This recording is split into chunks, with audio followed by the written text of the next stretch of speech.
Kembali lagi bersama Abi masih cantik, Selagi masih botak dan Cila masih imut. Nah, jadi ini adalah video yang kita buat sesuai request kalian. Jadi video ini tercipta pada saat waktu itu kan aku sempat bikin konten tuh sama mertua aku tentang ya tanya-tanya mertua aku tentang aku lah ya. Nah, ternyata di dalam video itu ada sebuah kata-kata atau sebuah kalimat bahwa Sheryl pernah melenceng kalau atau dia apa gitu, melenceng lah gitu kan. kayak orang yang tidak beriman gitu. Pernah melencong nggak setakutnya dia. Iya. Jadi 2011 teman-teman, nantilah ada videonya lagi aku ceritain. Jadi 2011 itu ada masa kelam kayak aku tuh ya sama Tuhan tuh agak jauh lah gitu. Nanti diceritain lah. Jadi di sini kita bakal jelasin maksudnya melenceng Sheryl itu seperti apa yang dia alami, apa yang dia rasain pada saat itu. Mari kita tanya-tanya aja, oke? Oke. Coba. Apa? Maksudnya kamu melencengnya gimana? Jadi teman-teman, entah itu 2010, 11 atau 12 antara 3 tahun itu. Kalau tapi seingat aku 2011.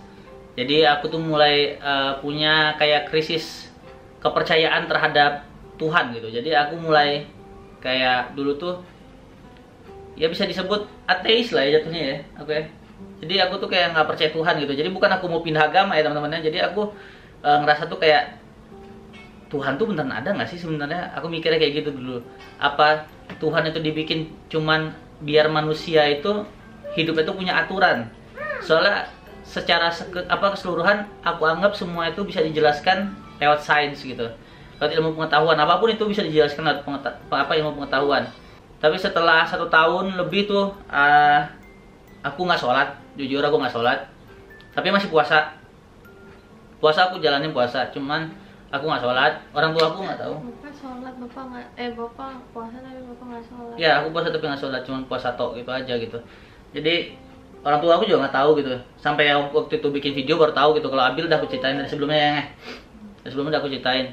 Jadi sempat aku setahun itu ya nggak sholat lah, nggak ngapa-ngapain gitu, cuman ikut puasa doang karena keluarga aku puasa jadi aku puasa gitu. Jadi ya orang lebaran aku ikut lebaran gitu, cuman ya tapi aku nggak melaksanakan ibadah gitu segala macam. Dan aku kayak ya masih nggak percaya Tuhannya dulu, kayak bener nggak sih Tuhan itu ada kayak gitu. Terus udah setahun, hampir setahun, nggak tahu kenapa di homepage-nya Facebook lagi YouTube aku itu muncul kayak ceramah gitu. Bukan ceramah sih, si Zakir Naik.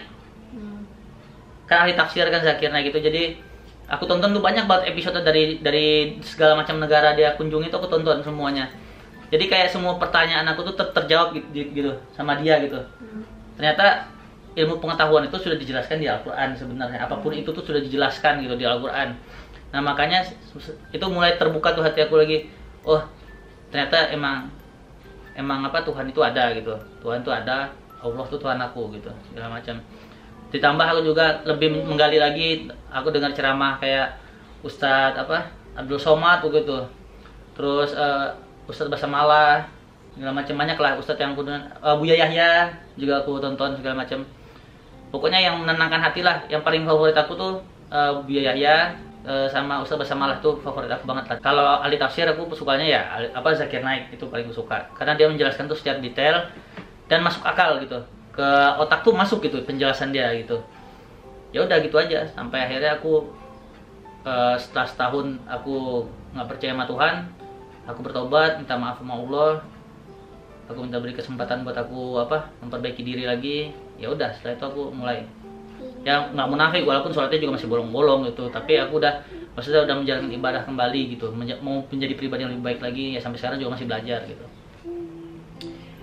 Kamu selama setahun nggak ibadah ya ibaratnya? Yeah. Apa sih yang kamu rasain?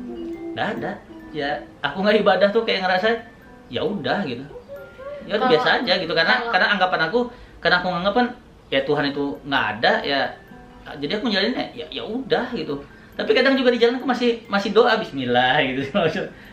Bisa jalan Bismillah dulu gitu. Cuman ya aku nggak percaya dari Tuhan gitu. Zaman dulu tuh.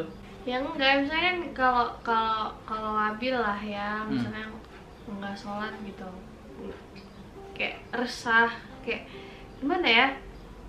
kayak ada Yang kurang gitu? Ada yang kurang gitu. Sebenarnya kadang ya, maksudnya manusia itu kan yang paling berat itu kan rasa malas ya Yeah. kan.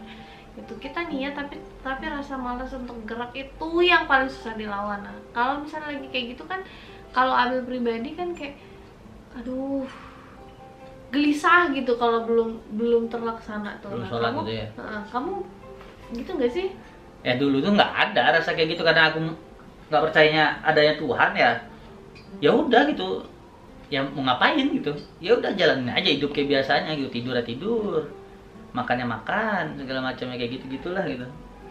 Tapi aku bersyukurnya ya itu masih dikasih kesempatan sama Allah buat memperbaiki itu gitu. Nggak selamanya aku menjadi ya ateis lah bisa dibilangnya, ateis seperti itu gitu. Akhirnya aku mulai kembali lagi ke jalannya gitu, walaupun sempat sesat waktu itu menjadi ya, nggak percaya Tuhan segala macam tuh ya udah gitu. Alhamdulillah gitu, kita diberi kesempatan lagi sama Allah gitu.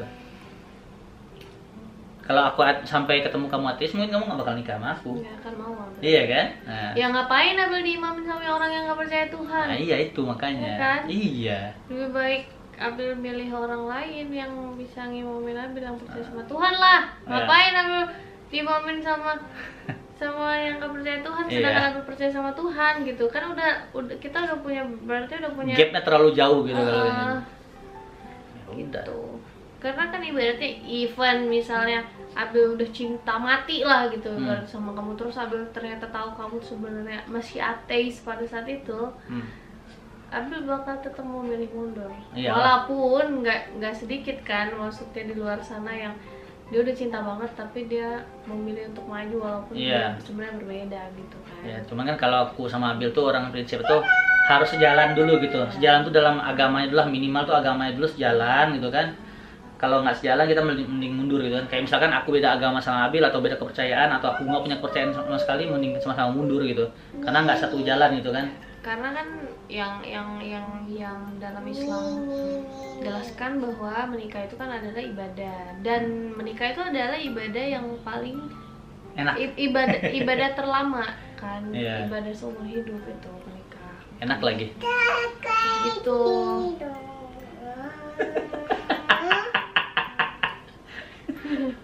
Pakai nyanyi lagi kamu. Ya Beksa ya kan.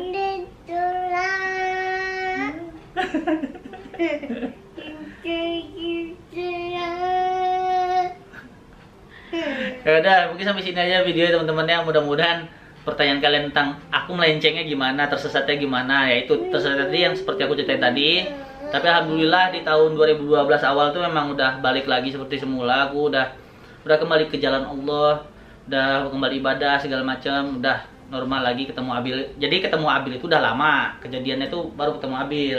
Kejadian 2011, ketemu Abil tuh 2015 akhir bulan Desember.